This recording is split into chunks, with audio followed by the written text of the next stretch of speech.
अब हम फिर से नहीं बनाएंगे, आपके पास बना बनाया होगा। Yes sir. सही है? Yes sir. तो आपने एस ब्लॉक के जो कैरेक्टर पढ़े थे उसमें 3 कैरेक्टर हो गया है। Yes sir. और 3 कैरेक्टर में आपने अब तक जो इलेक्ट्रॉनिक विन्यास का सूत्र हमें दिया था वो ये था कि जो लोग पहले समूह में थे उनके बाहरी में एक इलेक्ट्रॉन चल रहा था। Yes sir. और हमने आपको ये भी समझा दिया था कि किसी के इलेक्ट्रॉनिक विन्यास को देखकर कैसे उसके समूह का निर्धारण किया जाए। Yes sir. तो on the last lecture I have taught you how to explain the position of any element into the periodic table to watch only by the electronic configuration. Yes sir. Do you have any problem? No sir. तो आपको पता है कि अगर दूसरे आवर्त में कोई तत्व है तो उसका आउटर मोस्ट इलेक्ट्रॉन 2s 1 है। 3 में है तो 3 में है, 4 में 4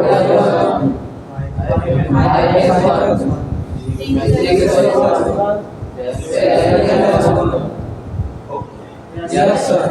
और ये रहा पहली कक्षा के तत्वों का। Yes sir. क्योंकि दूसरी कक्षा के तत्व पहले आवर्त में है यस सर। तो उसका यहाँ से स्टार्ट होगा। Yes sir. और उसके लिए S2 हो जाएगा। Yes sir. और ये मैं एक्सप्लेन कर चुका हूँ। Yes sir.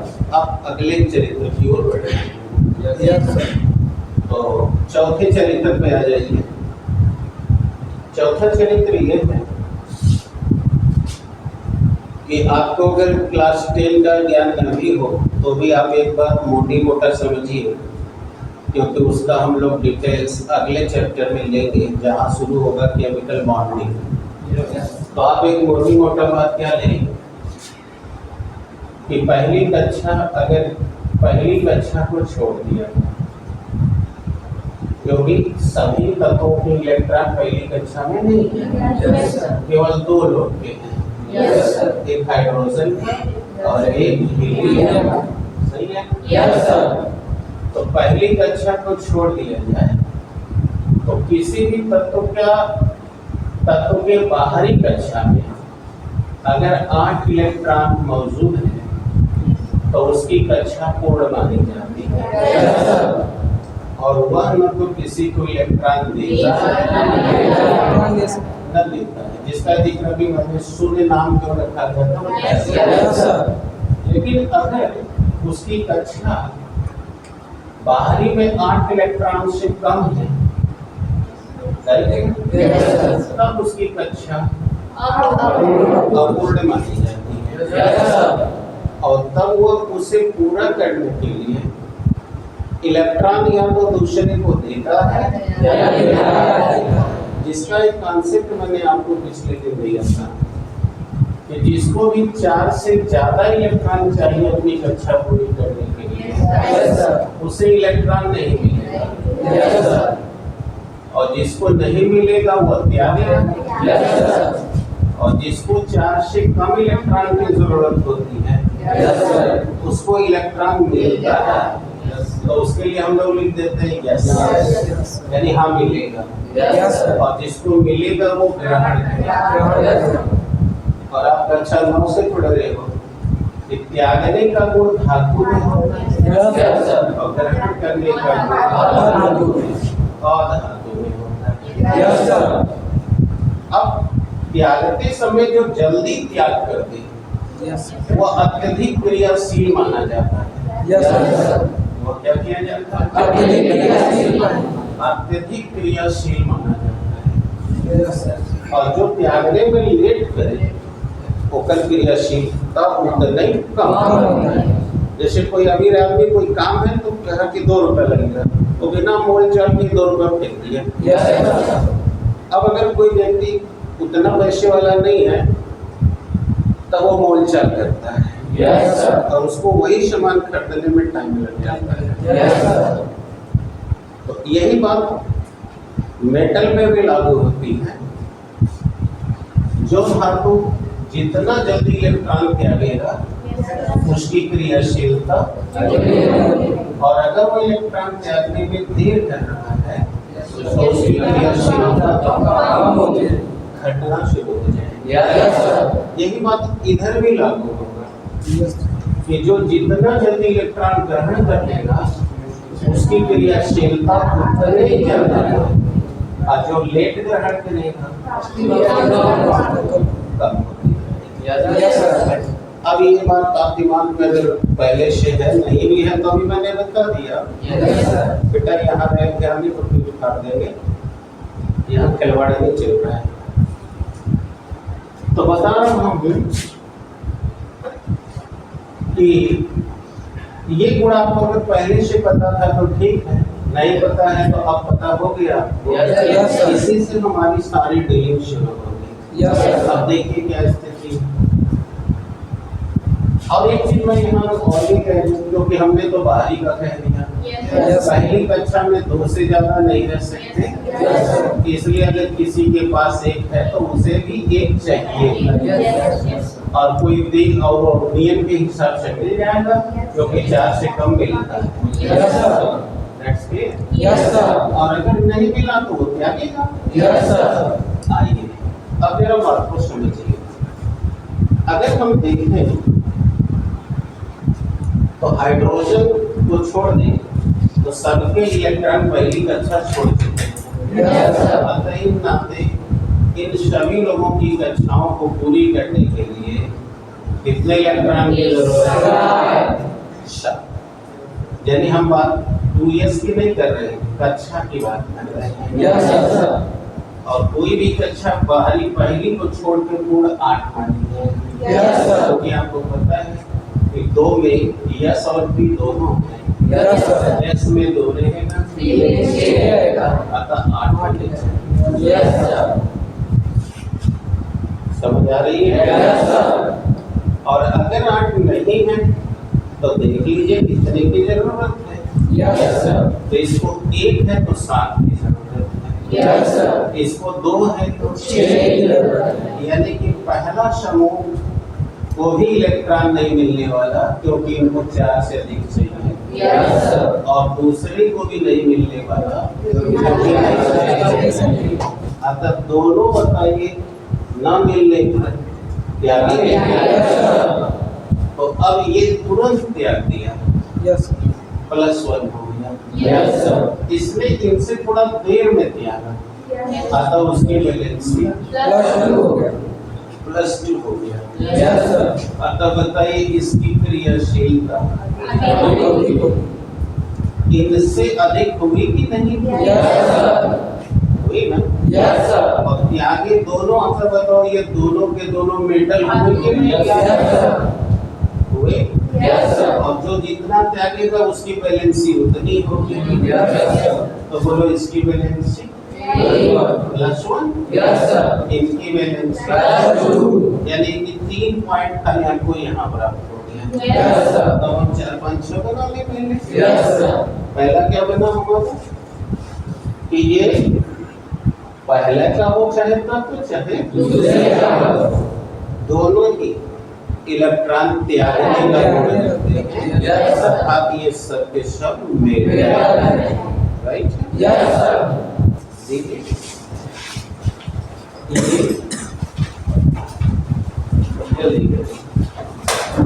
ये इलेक्ट्रॉन त्यागने का गुण रखते हैं।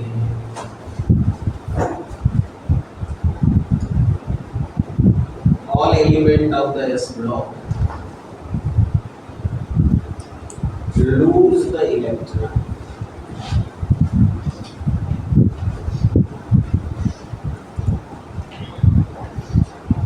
इलेक्ट्रॉन त्यागने का बोलो, आपको इम्पूल दिया हुआ है तो आप बताओ कि अभी मैं तर्क दे क्या because they need the 7 electron to fulfill their own orbit. And most of them, the elements get the less than 4 electrons. And they need 7.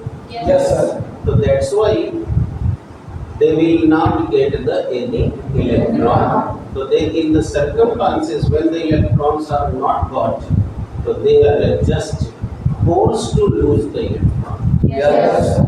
यानी जब किसी को इलेक्ट्रॉन नहीं मिलता है तब वो त्यागने के लिए बाध्य हो जाता है। Yes, sir. इसीलिए ये लोग त्याग Yes, sir. और त्यागने का गुण जिसके में आ जाओ Yes. इसलिए ये सब के सब metals। तो वही हमने लिखा है। Yes, sir. पहले लिखा हमने कि व्याख्यान त्यागने का हाँ। यहाँ ध्यान दो भाई, पसीना पहने तो पसीना का काम है बहना, तुम्हारा काम है पढ़ना। अगर तुम पसीना नोटिस कर रहे हो तो फिर पढ़ नहीं पाओगे। तुमसे ज्यादा मुझे आ रहा है लेकिन हम उसको नोटिस नहीं कर रहे हैं। चलो बात करें। Yes, sir. फोकस करो। तो मैंने क्या कहा कि ये इलेक्ट्रॉन लूज कर रहे हैं इस नाते इनके अंदर ये प्रॉपर्टी है। Yes, sir. अब सवाल क्या है कि कितना लूज कर रहे हैं। Yes, sir. तो पहला वाला एक लूज कर रहा है और दूसरा वाला दो। अतः इसकी वैलेंसी +1 और इसकी वैलेंसी +2। अगला प्रॉपर्टी। अब पॉइंट गिनते रहो, हमने गिने। आगे चलिए। Yes, sir. ये करो। पहले समूह की संयोजकता +1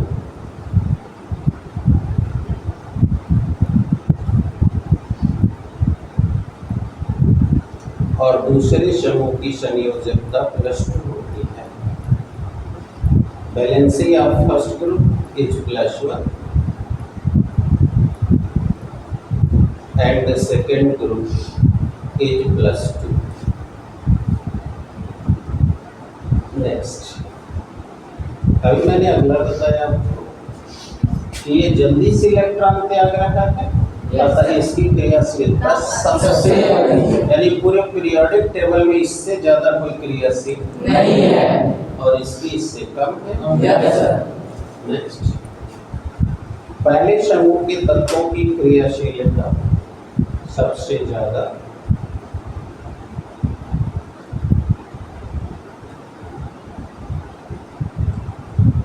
और दूसरे समूह के तत्वों की क्रियाशीलता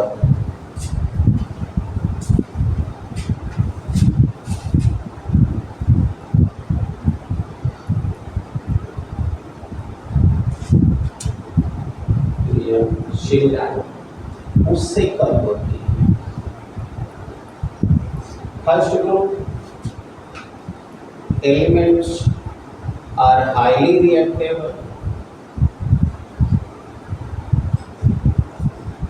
while the reactivity of the second group elements are less than first.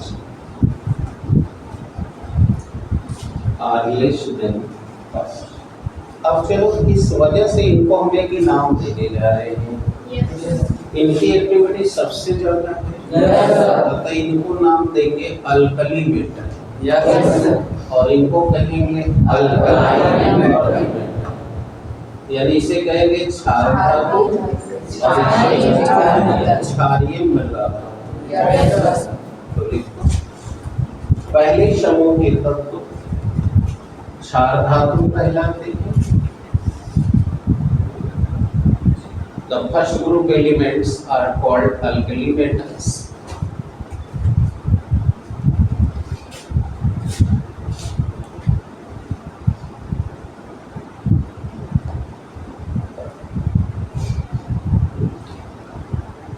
और दूसरे समूह के तत्व अल्कलाइन अर्थ मेटल कहलाते हैं।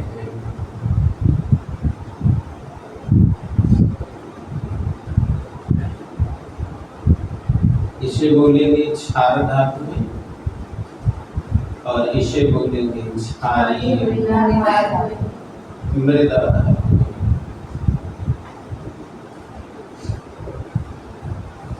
That's it. Yes, sir. वो कहलाएंगी क्षारीय यानी अल्कलाइन अर्थ मेटल। अगला यहाँ हो सकता है। बोलो यहाँ तक कोई प्रॉब्लम? No sir.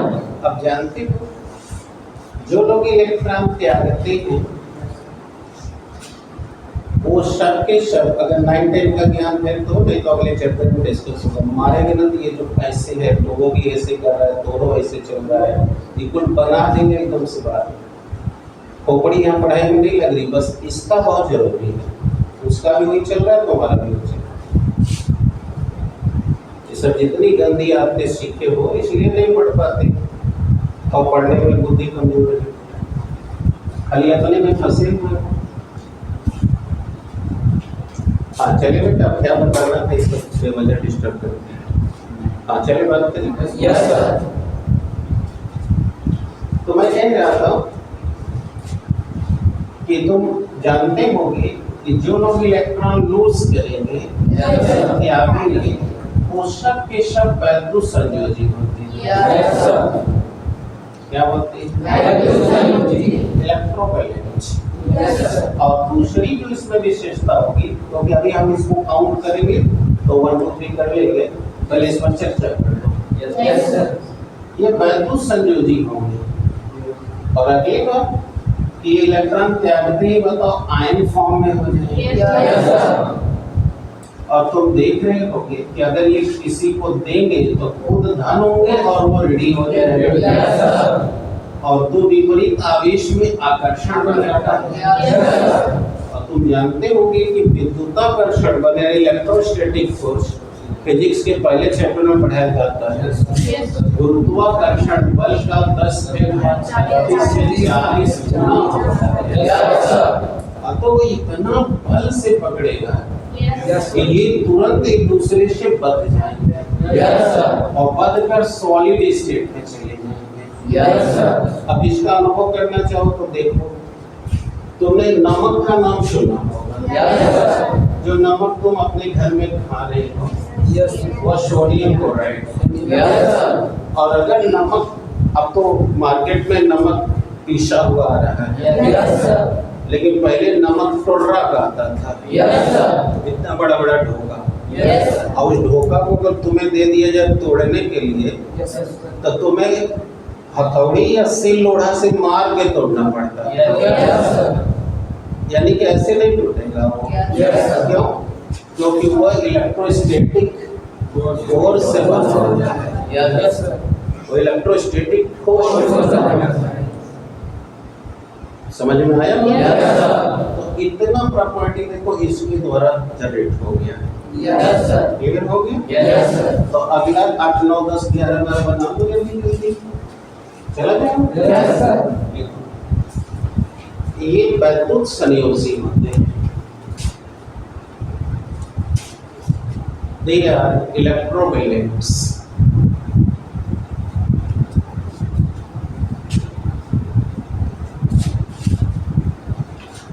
ये वैद्युत संयोजी होते हैं। They are electrovalents. Okay? Yes sir. आगे इनके बीच विद्युताकर्षण बल लगता है। इलेक्ट्रोस्टैटिक फोर्स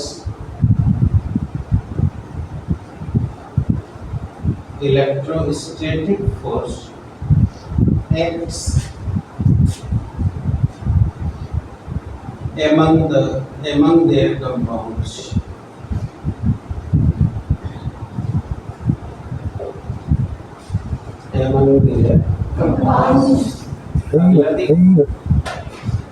अभी बताएं कि ये आयन फॉर्म करते हैं। अगला ये आयन बनाते हैं, यानी दे फॉर्म आयंस।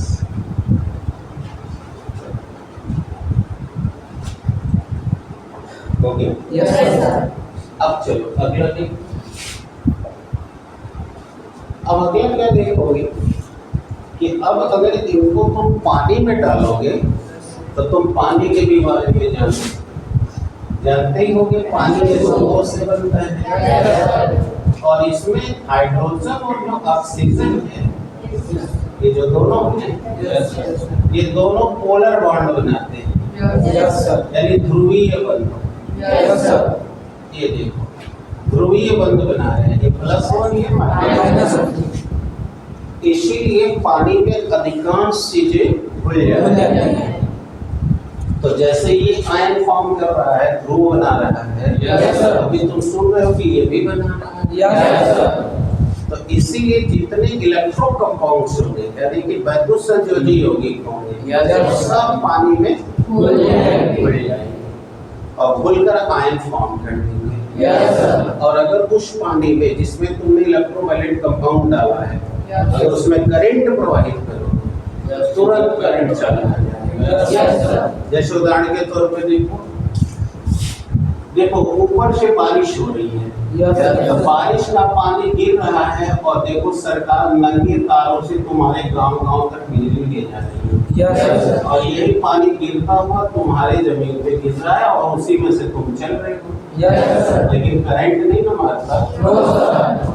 लेकिन जब यही पानी बहता हुआ जाकर के किसी तालाब में इकट्ठा हो जाए, Yes, sir. और बिजली का तार टूट जाए, जिसमें करंट आ जाएगा। Yes, sir. क्यों? क्योंकि पृथ्वी पर जितने उपस्थित इलेक्ट्रो कंपाउंड्स है सब पानी में घुल गए। Yes, sir. अब घुलते ही सब आयन फॉर्म में हो जाए, Yes, sir. इसलिए करंट चालू होता है। Yes, sir. लेकिन अगर तुम बारिश का पानी एक पात्र में जमीन पर गिरने से पहले इकट्ठा कर लो Yes, और उसमें करंट डालो, नहीं। नहीं बढ़ेगी। अगर समझ में? Yes, sir. इसीलिए तुम देखोगे अगर कुछ लोग गांव में फेस खींच के लाते हैं, Yes, sir. अर्थिंग अलग से देते हैं, Yes, sir. अब उनका वोल्टेज डाउन होने लगे Yes, तो sir. देखना वो नमक का घोल बना के Yes, sir. आप सड़क से फेंकेंगे अर्थिंग में, Yes, sir. ताकि बाल्टी से या हाथ से पानी उस करंट को छूने से पहले तक यहाँ से कनेक्शन कट जाए। Yes, sir. नहीं तो इसे फेंके उधर छू लिया, तुम्हारा बाल्टी हथौड़ी में रह गया, Yes, sir. तो तुमको मारेगा झटका, मर जाओगे। Yes, sir. इसलिए वहाँ पानी गिरने से पहले वो बाल्टी से कनेक्शन छोड़ देना चाहिए। Yes, sir. तो अगर नमक का घोल बना तो उसमें डाल दोगे, देखना वोल्टेज बढ़ जाएगा। बढ़ जाएगा। समझ आ रही है? Yes, sir. इसीलिए मैंने कहा, इसका मतलब समझ में आ गया कि ये सब विद्युत के चालक भी हैं। Yes, sir. अब तुम्हें दूसरी बात बता रही, तुम लोग देखना सड़कों पर अंडा की दुकान लगाते हैं। Yes, sir. अब तुम्हारे घर में ये भी प्रैक्टिकल रोज होता है, लेकिन तुमने कभी नोटिस नहीं किया। अब अंडा का दुकान तो 10 ग्राहक आ गए, सबको अंडा चाहिए बोला हुआ, तो उसके बाद 2 ही अंडा है, Yes, sir. तो उनसे बाद में बतियाएगा और 2 टंडवा धीरे धीरे छीलेगा Yes. और पानी ले लेगा और उसमें 10 अंडा डाल के नमक मिला देगा। Yes, sir. और जब ले वो 2 अंडा छील के उनको काट के दे रहा हो तो ये उबल जाएगा। Yes, sir. अब बताओ ऐसा उसने क्या आज काम करामात कर दिया? तुमने देखा वो साइंटिफिक एक्शन लिया है। Yes, sir. क्योंकि जो वस्तु विद्युत की चालक है वही वस्तु ऊष्मा की भी चालक है। तो नमक मिलाते ही अब इसको जब तुम गर्म कर रहे हो तो ये ऊष्मा का संचरण बढ़ गया। Yes, sir. इसलिए बहुत जल्दी जितना ऊष्मा दे रहा है उसका अधिकांश हिस्सा उसने पानी में संबंध करा दिया, Yes, sir. अतः गर्म हो जाने से उबल गया, तुरंत अपने बॉइलिंग पॉइंट को प्राप्त कर लिया। Yes, sir. इसीलिए तुम्हें पता होना चाहिए कि नेचर में पृथ्वी का 3/4 हिस्सा समुद्र से घिरा हुआ है। Yes, sir. और समुद्र का पानी खारा Yes, sir. है, अतः सूर्य का प्रकाश पड़ने पर इन समुद्र नदियों से नहीं, समुद्र से पानी भाप बन के ऊपर जाकर क्लाउड बनाता है। Yes, sir. और वो क्लाउड बन करके हवा के जरिए तुम्हारे मैदानी भाग में आता है। Yes, sir. और तब तुमको ये बारिश कराता है और पीने का पानी देता है। Yes, sir. यानी तुम सोचते हो कि नदियों से निकलने वाला पानी भाप बन के जा रहा है, Yes, तो sir. उसके वाष्पोत्सर्जन की दर कम है, क्योंकि नदी का पानी फ्रेश वाटर है। Yes, sir. बायोलॉजी वाली भाषा में उसे फ्रेश वाटर कहते हैं, क्योंकि उसमें साल्ट नहीं है, Yes, sir. उसमें लवण नहीं मिला, अलवड़ी है जो है। Yes, sir. तो इसलिए उसके अंदर सोडियम क्लोराइड और पोटेशियम क्लोराइड बहुत प्रचुर मात्रा में है, और इसलिए ये पानी जल्दी से भाप बन के उड़ जाता है। तब तुमको मीठा पानी पीने को मिलता है। Yes sir. तो ये सारे गुण इन्हीं की कृपा से हो रहे हैं। Yes sir. अब समझ में आ गया? Yes sir. जल्दी करो चलो। हाँ, क्या लिखे थे? इलेक्ट्रॉन स्टेट क्या बोले थे? लास्ट पॉइंट बताओ। They form ion. अब लिखो ये विद्युत के चालक होते हैं। They are electric conductor. अगला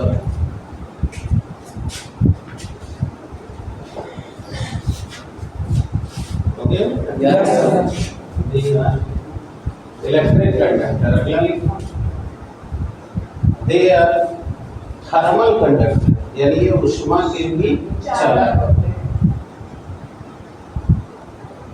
ये ऊष्मा के भी चालक होते हैं। ओके ना? Yes sir.